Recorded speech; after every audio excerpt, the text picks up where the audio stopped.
Hey, let's talk about Book of the Month.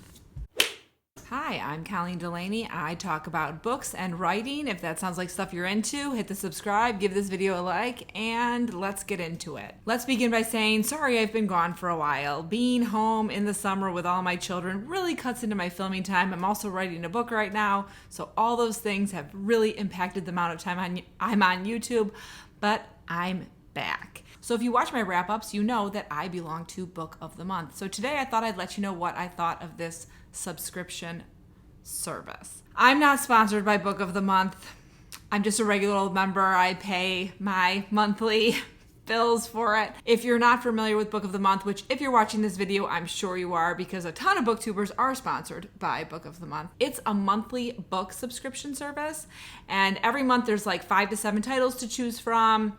They have tons of different genres. It's a pretty good deal for hardcovers. I'm not exactly sure how much it is right now because I know the prices just changed, but it's definitely less than what you would pay at a regular bookstore or even on Amazon, I believe, for a new hardcover. They also have add-ons. You have the option to buy some of their backlist, which I did a lot of this year. I did buy a lot of backlist.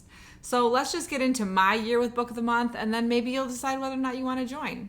Or maybe you're just here for my reviews. So this year, these are all my books that I bought with Book of the Month. You can't see, there's one up here you can't see, and there are 3 down here you can't see. I got 21 books in 1 year.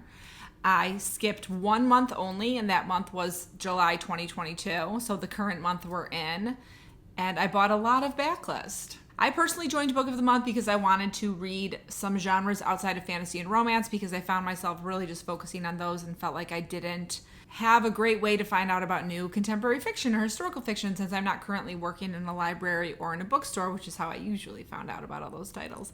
And I don't have a ton of time to go spend an hour at a bookstore reading the blurbs.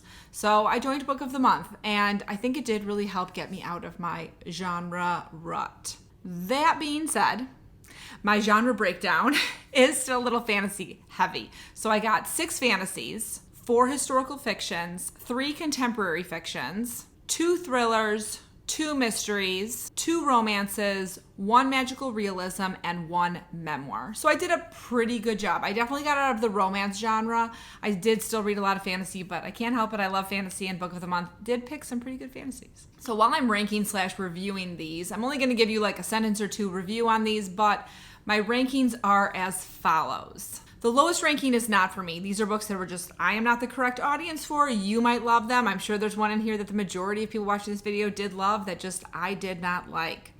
Next, we've got books that are okay. And those are books that I didn't love or even like very much, but there were parts of them that I understood why people would love them. Next is a solid read. This is just a good solid read.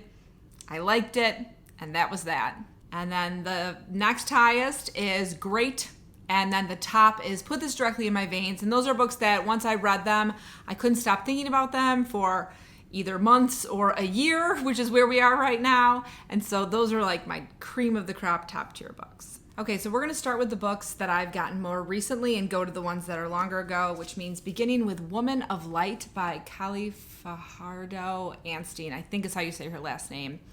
This was my June 2022 pick, and I'm currently reading it. I'm about halfway done, so I can't give you a full review, but so far I think this is going to be in the great. It could move up to the put this in my veins, this book is amazing. I don't think it's going to move down to good though because the writing style is so beautiful that I really think it's going to stick in the great section. This tells a story of multiple generations living in the American West and sort of the racism the natives and Spanish-speaking population, the Mexican population that lived in that area dealt with. And it's really gorgeous. And the main characters, there's a couple different narrators. Luce is my favorite narrator. She's a tea leaf reader. She lives in Denver in the 1930s, and just you're watching kind of her life. And I'm getting, the part I'm at right now is really good. I actually brought this to the pool yesterday when my kids had swimming lessons, and then I dropped it and it landed in a puddle, and I immediately ran to the bathroom and turned on the hand dryer to blow it dry, and it did dry pretty well, but this kid came up to me and was like, what are you doing? Like, I'm trying to save my book, and I think it's gonna be fine. But I'm looking forward to finishing this, probably tonight or tomorrow, because it is really good. I bought The Hotel Nantucket by Elin Hilderbrand as an add-on in June, and this book was great. I really enjoyed it. It's the epitome of a beach read. It's a contemporary fiction, and it was a lot of fun. It's about a hotel, and all the narrators are different people that work at the hotel, and I had a great time reading it. Next, in May 2022, I got Breathless by Amy McCulloch, and I actually bought this because I wanted an add-on, which I'll talk about next, because you do have to buy one of the book of the months if you want an add-on. And I wasn't sure how I was going to feel about it, and I actually loved it. It's a thriller that takes place on a very high mountain where there's also a serial killer. It had such a great sense of dread. So this is a thriller in my great section. My add-on for May was Siren Queen by Nevo. I adore Nevo, and this book was no exception. I loved this book. This is in my great section. It's really close to being in my put it in my veins section, but this is basically a mythology telling of Hollywood. So if you like really clever fantasy that's not really like anything I've ever read before, I would definitely recommend this book. There's also a great through line of different queer love stories. None of them end terribly. And Nevo's writing is so beautiful and just so visceral. You should read this book. Okay, since we started with several greats, we got to switch to one that isn't great. In April, I got Kaikeyi by Vaishnavi Patel, and for me, this was a book that was just not for me. And I did talk to one of my really good friends a couple days ago who read it, and she didn't love it, but she liked it, so it's definitely a book that some people really enjoy.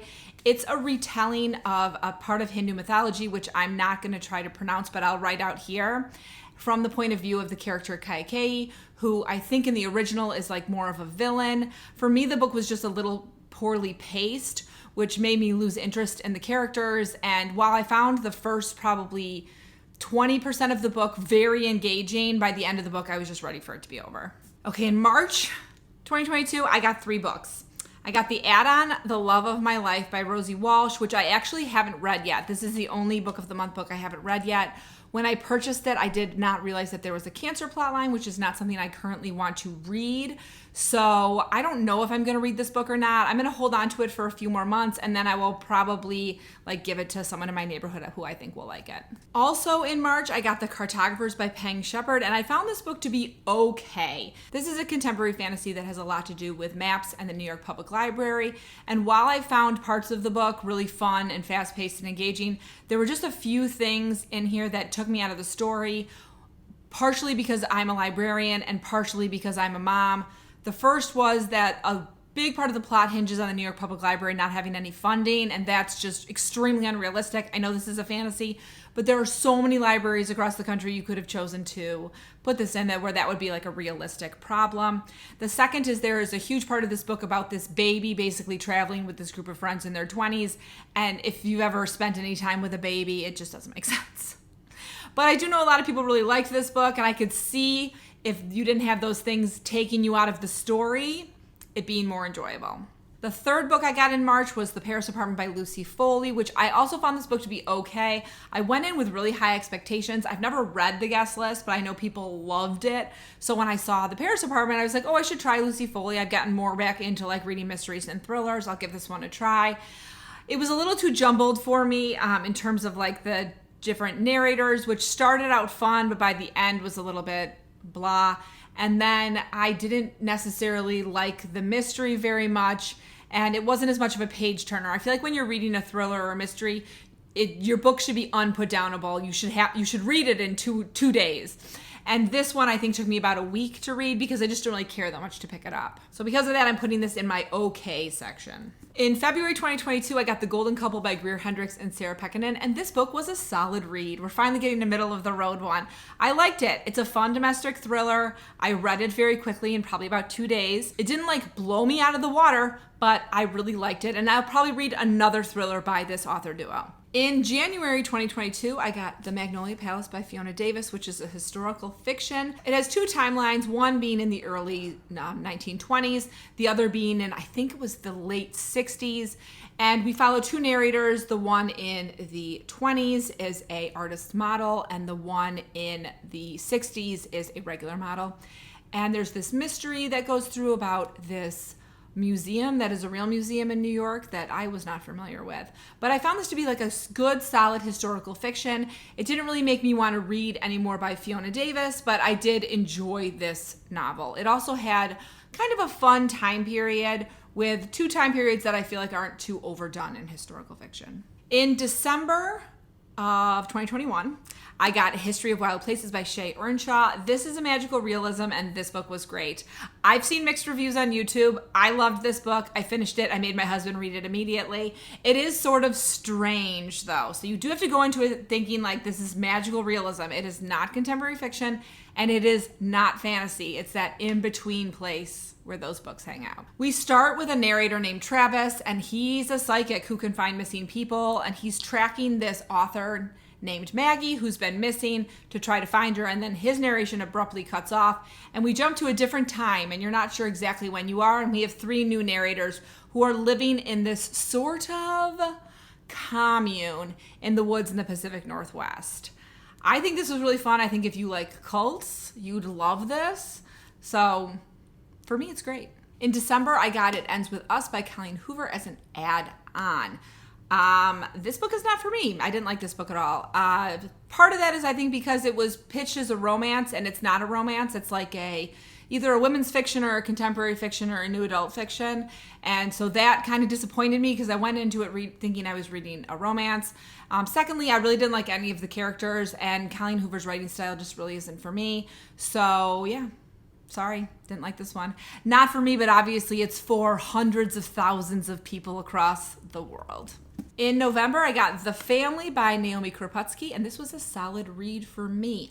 I would say that her writing style is gorgeous, but the pacing of this book is a little slow, which is why I have it in more like my good rather than great section. This is a story told from the point of view of 2 girls, then women, growing up basically in the early mafia in New York City. You follow them from when they're small children, probably around 6, to in their late 20s, I think is when we end. We go over World War II. I do think this is one of those books that when I read it, I liked it a lot more than how it stayed with me over the past, 8 months. So it was a good, solid read. If you love historical fiction, if you want to read a mafia story that's not a traditional mafia story, I'd recommend this one. And if you love beautiful writing, because her writing style is very poetic. In October, of course, I got The Ex Hex by Erin Sterling because I love witches, and it was the witch book.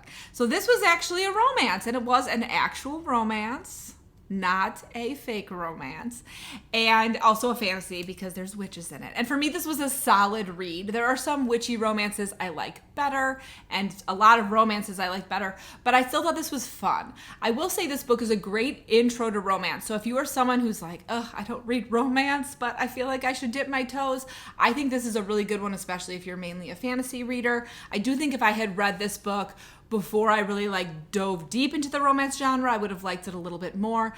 That being said, it's a super fun, witchy October-y read. I'm sure it's going to be in paperback for this October. So definitely pick it up if you want something cozy, almost Hallmarky, if Hallmarky was a little bit more sexy. I would say a lot of people were reviewing this as such a hot book. If you're a romance reader, it's not that hot. It's medium. In September, I got Beautiful Country by Chin Julie Wang, and this is a memoir about the immigration experience being undocumented in New York City in the 1990s. The author and I are of similar age, so I thought it'd be fun to read, not fun, but informative to read what her experience of her childhood in the 90s was compared to mine. I have this book in the okay section. While I thought portions of it were really well written and very interesting, I felt like it was a little bit too long, which made it drag a little bit. It took me a really long time to read this book. I would just read sort of a chapter at a time over the course of, I think maybe 5 or 6 weeks. So I do think that if you are a person who loves memoirs, you should give it a try. I really don't read memoirs ever. I bought this one because I hadn't read a memoir in a really long time and thought it was time to read one. But if you also have a nonfiction book club, a lot of interesting stuff to talk about. It just personally wasn't a book that I gravitated towards really strongly or flew through. All right, here we go. In August, I got Once There Were Wolves by Charlotte McConaghy. And this book was a directly put it into my veins. I love this book. I couldn't stop thinking about this book. I'm still thinking about this book. I still need to make my husband read this book. I should do that this week. This book is about Inti and Aggie, who are identical twins. And they are in Scotland right now. Inti is working as, I don't know what they call it, like an animal conservationist maybe. She's reintroducing wolves into the Scottish Highlands. And there's been like a bad something that happened in the past to the sisters. And you sort of figure it out while you're reading it. This book has so many trigger warnings. So many. There's animal cruelty. There's sexual assault. There's a lot of injury, murder. This is kind of a big spoilery thing. So if you want to jump ahead like 10 seconds, but there's a very, very disturbing birth scene in here that I would maybe not read if you're pregnant. All that being said, I absolutely adored this book. It was fantastic. I will probably reread it. It was wonderful. Reading this book made me realize that I had made a really good decision joining Book of the Month. Okay, so we've made it a year. I still have a bunch of add-ons I got that were older books, but this was the first book I got from Book of the Month, Half Sick of Shadows by Laura Sebastian. I ordered it last July, but I think it was actually a June pick, because when you do your first book, they let you pick any book. So this was my first buy, and sadly, it wasn't for me. I did not like it at all. And that made me really sad because it's an Arthurian legend retelling, so it is a fantasy, which I love Arthurian legend, but I think that was the problem, is it's not really an Arthurian legend retelling. It's kind of like someone took the names of the characters and like a few settings and then just wrote a completely different story, which for me, I think I just know too much about Arthurian legend. It was like, why are you characterizing Guinevere this way? Why are you characterizing Arthur this way? Why is Merlin like this? Why is Mordred like this? So that was just something that really took me out of it. That being said, it's not one of those books where I'm like, why were you published? I understand why it was published.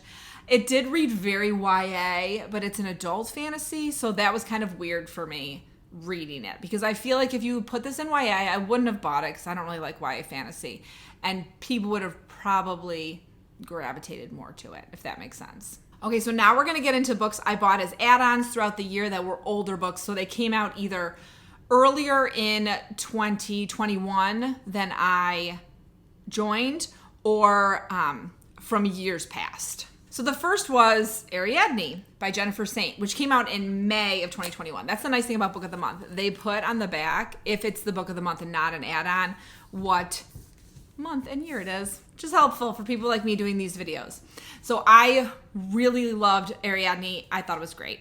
It's a Greek mythology retelling about Ariadne, who's most famous for helping Theseus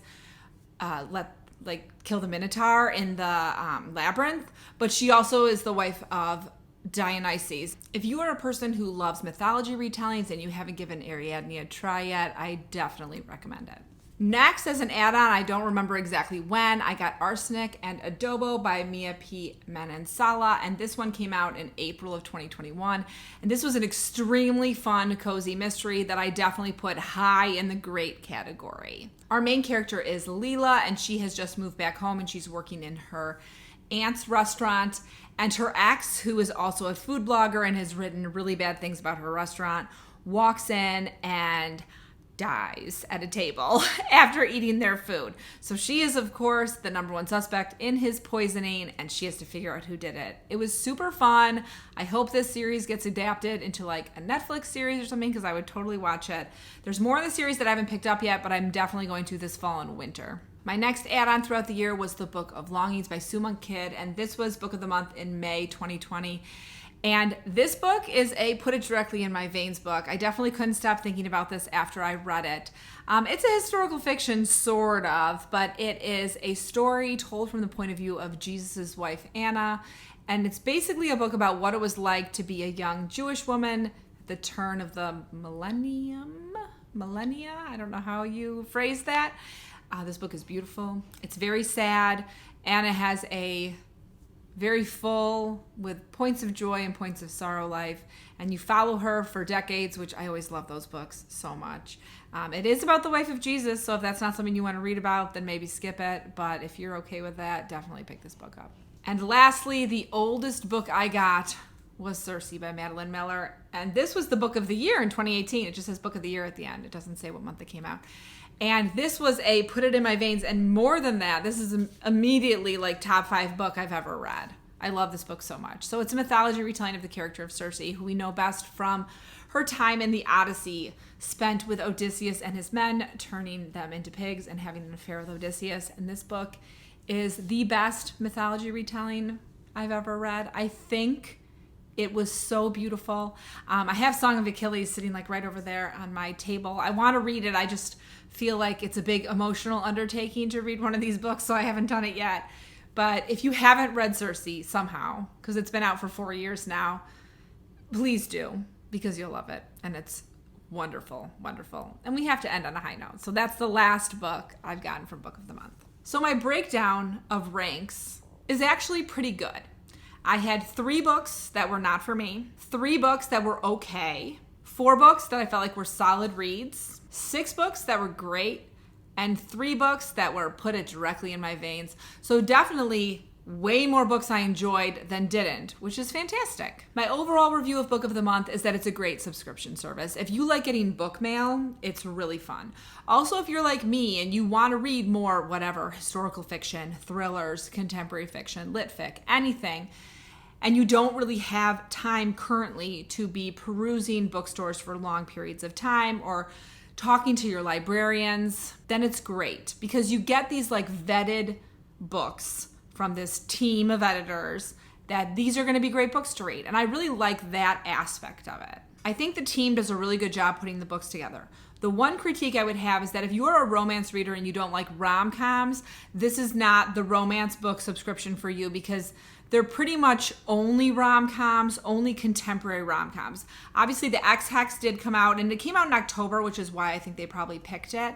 But other than that, I don't think I've seen any romance books since I've joined that I would pick, being someone who doesn't like rom-coms, who reads more historical or fantasy-based romances. If you're still watching, do me a favor and throw me a big stack of books emoji to match the big stack I had here at the beginning, which are all now here on the floor. As always, I hope you are in the middle of a good book, about to start reading a good book, or about to start writing a great book. See you soon.